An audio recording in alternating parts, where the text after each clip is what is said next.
ज्या गीतात अप्रतिम असं आपल्याला आठवतं ते आपले जुने दिवस आपल्याला आठवतात. कारण पूर्वी कुठेतरी रेडिओ चालू असायचा आणि ही अशी सुंदर सुंदर गीतं कायमच जाता येता वाड्यात ऐकत आपण मोठं झालो. ती वाडा संस्कृती जरूर आपल्याला आठवते.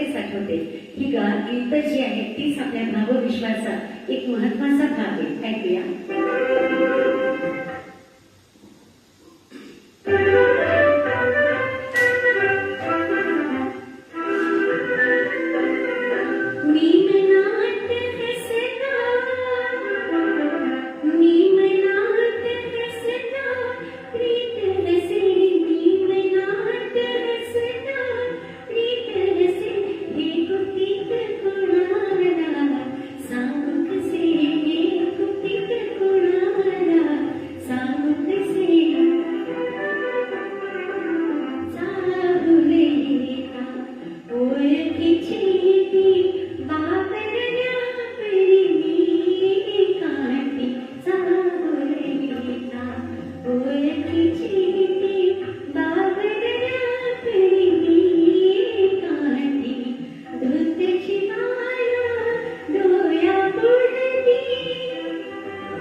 पत्र लिहायचे बरं का. आजकाल सारखा फास्ट जमाना नव्हता, त्यामुळे इतके गोड शब्द आहेत त्याच्यात की पत्र लिहायचं तर शब्द साठवत नाही, असं भावविभोर ती झालेली आहे. अशा या सुंदरशा गीतानंतर खरं तर स्वाती सांगू का तुला, खरंच हे गाणं ऐकून खरंच मी त्या जुन्या काळात गेले. आपल्या आजी आजोबांच्या वेळेला आपल्याला आकाशवाणीवर ही गाणी कायम ऐकायला मिळायची. खरंच फार सुंदर गायलीस तू, खूप छान. तर अशा सुंदर सुंदर आशाताई यांच्या गाण्यांचा नजराणा आपल्या समोर स्वाती मोडक आणि मी अनंत राजवाडे आम्ही दोघी मैत्रिणी घेऊन येत आहोत. आणि आमचे आधीचे पण फेसबुक लाईव्ह आहेत, ते स्वातीच्या फेसबुक वॉलला आपण पाहू शकता आणि जरूर त्याचा आस्वाद घेऊ शकता. सुंदर सुंदर आशाताईची अजरामर झालेली पण अनवट आपण म्हणूया अशी वेगळी गाणी तुम्हाला ऐकायला मिळेल. सुजाता या चित्रपटातलं S.T. बर्मन यांनी संगीत दिग्दर्शक केलेले तर मंजरू सुलतानपुरी यांचे हे गोड शब्द इथे लागलेले आहेत. तर अगदी ऐकूया हे सुंदर संगीत.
पुढच्या गीताकडे आपण वळूया. मुंबईचा जावई या चित्रपटातले हे जे गीत आहे ते गदिमांनी लिहिलेले सुधीर फडक्यांचं दिग्दर्शन त्याला लाभलेलं आहे आणि आशाजींचा अजनावर आवाज ऐकूया.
आठवतो की त्यांना विचारलं की परत तुम्हाला आशाजींचा जन्म आवडेल का?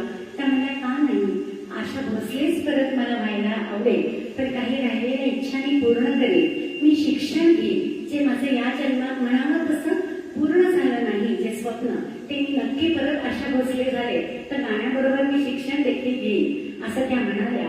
आणि मग मी छान परदेशात माझी सगळी गाणी फॉरेन मार्केटमध्ये नेईन की जिथे ती दुवादार चालते यात शंकाच नाही, कारण चांगली क्वालिटी जगात कुठेही असेल तरी ती चालतेच चालते, गुणवत्तेवरती सगळं आहे असं त्या सांगतात.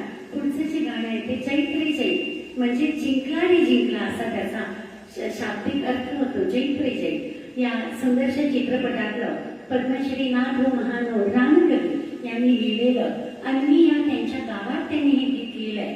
आपल्या काळ्या मातीशी त्यांचं नातं इतकं सुंदर आहे की हे सगळे शब्द त्यांचे या गीतात उमटलेले आहे. ऐकूया हे सुंदर संगीत.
सुंदरशा रामगीतानंतर पुढचे जे गीत आपल्याला भेटीला येत आहे ते अतिशय वेगळ्या जॉनरचं आहे. जीवा या चित्रपटातलं हे गीत अमित कुमार म्हणजेच किशोर कुमार यांचे सुपुत्र आणि आशाजींनी हे मुळात गायलेलं आहे आणि अप्रतिम असं अरविंदचं संगीत याला मिळालेलं आहे.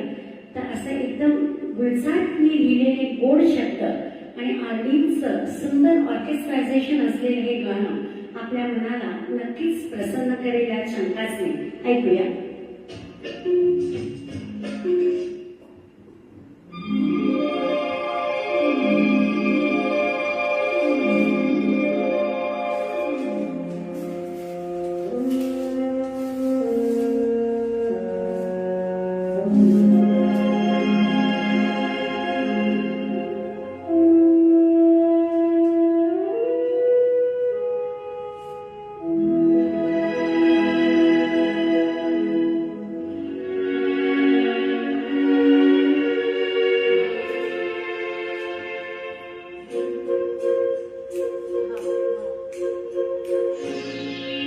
रोज रोज आँखों तेरी,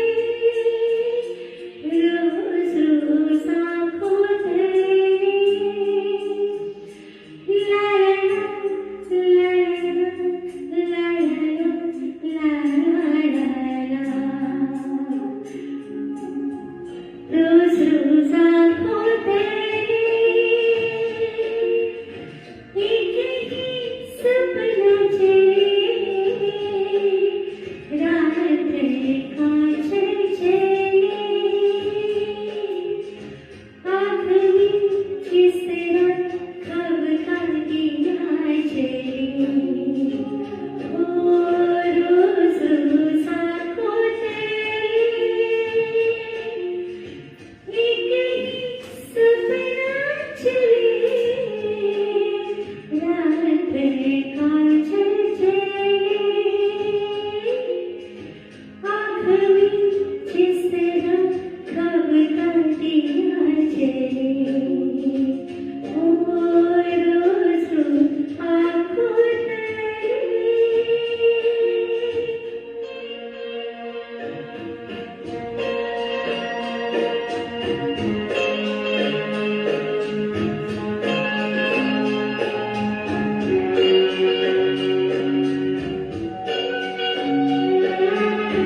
जॉनर वेगळा आहे. तर प्रत्येक गाण्याचा जॉनर वेगळा आहे आणि म्हणण्याची पद्धती एकदम वेगळी आहे. तर अशा काही सांगतात मला जसं गाण्यात मी इम्प्रोव्हायझेशन काय करता येईल, जसा असा विचार करते कॉम्पोजिशनमध्ये, तसाच विचार मी अजून एक करते की खाण्यातल्या रेसिपीत मला काय बदल करता येतील. बघा, त्या खवय्या आहेत आणि करून खायला घालाले त्यांना तितकंच आवडतं. तर अशा या आपल्या आशा आहेत, त्यांनी गायलेलं अजून एक सुंदरसं गीत. त्या सांगतात अर्धी फिल्म इंडस्ट्री माझ्याकडे जीवन केलेली आहे असं मोठ्या प्रेमाने सांगतात. चिंटू असू दे किंवा बाकी सुनील दत्तचे जे संजय दत्त आहेत ते अगदी छोटे असल्यापासून छान सगळ्यांशी छान खरोखरचे संबंध येणं जाणं आणि त्यामुळे सगळेजण म्हणतात की तुमची शाही कबाब असो बिर्याणी असो तर ह्या सगळ्यांवरती त्यांची खास भोजना हा त्यांचा खास पदार्थ आणि काली डाळ हे 4 पदार्थ तर त्यांच्या जेवणात असायचेच असायचे. तसंच आयुष्य रसरसून जगणाऱ्या आशाते त्यांनी गायलेले हे अजून एक सुंदरसं गीत आपण ऐकूया आणि त्यानंतर आजचं फेसबुक लाईव्ह आपण संपवूया.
फेसबुक लाईव्हची सांगता करतोय. तर आशाताई कायमच म्हणतात की गुणवत्ता आणि त्या गुणवत्तेचा सतत प्रत्येक कलाकाराने ध्यास घेतला पाहिजे.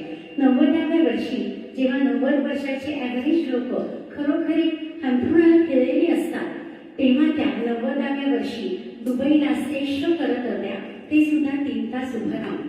त्यामुळे कुठून येते ही एनर्जी? तर जरी तुमच्याकडे प्रतिभा असली, बुद्धिमत्ता असली आणि कष्ट करायची इच्छा असली तरी आई वडिलांचा आशीर्वाद हा देखील अतिशय मोलाचा असतो. त्या लहान असताना दीदीला त्यांनी विचारलं, दीदी मोठं होण्यासाठी काय लागतं ग? ती म्हणते की सगळं तर लागतंच ग, पण आई वडिलांचा आशीर्वादही लागतो. तर त्यांनी जाऊन पाणी आणलं, आई वडिलांच्या चरणांवर घातलं आणि ते तीर्थ म्हणून घेतलं. किती भक्तिभाव! आणि आपण बघताय त्या आई वडिलांचे आशीर्वाद खरंच किती मोलाचे आहेत की या 5ही भावंडांनी आपापल्या क्षेत्राची भरारी मारली मला नाही वाटत की इतकं उत्तुंग यश दुसऱ्या कोणी मिळवलं असेल. तर त्या असं सांगतात की जोपर्यंत तुमच्यातला कलाकार जिवंत आहे तोवरती तुमच्यात तो चिरतरुणपणा आहे. सगळेच जण विचारतात काय राज बरं, काय खाता तुम्ही, काय? तर त्या म्हणतात की अहो काही नाही, तुमच्या रसिकांचं जे प्रेम मिळतं ना, तुम्ही एवढे बहुसंख्येने येता, इतकं माझं कौतुक करता, हे कौतुकच एक प्रकारे माझं टॉनिक आहे आणि ते कौतुक बघून मला अजून चांगलं काम करायचा हुरूप येतो. तर अशा आपल्या आशात आहे की ज्याने हर परिस्थितीवरती मात करायला आपल्याला शिकवलं, कुठल्याही दुःखाचा, मग कुठल्या पातळीवरचं ते दुःख असे ना, त्या सांगतात प्रत्येकाला स्वतःच उभं राहावं लागतं, प्रत्येकाला स्वतःची लढाई स्वतःच लढावी लागते असं त्या सांगतात. आणि आपल्या तरुण पिढीसाठी सर्वार्थाने आणि कलाकारांसाठी देखील आशाताई आदर्श आहे असं मला वाटतं. तर अशा आशाताईंच्या अशा पवित्र स्मृतीला अतिशय मनापासून वंदन करून आजचा फेसबुक लाईव्ह आपण इथे थांबवूया आणि भेटूया पुढच्या भागात अशी सुंदर सुंदर गाणी घेऊन. धन्यवाद. काही चुकलं असल्यास मोठ्या मनाने आपण क्षमा कराल अशी आशा करते आणि आपल्याला आपलं प्रेम असंच उदंड राहू दे आणि आमच्या फेसबुक लाईव्हला येत चला आणि आम्हाला छान प्रतिसाद द्या. धन्यवाद.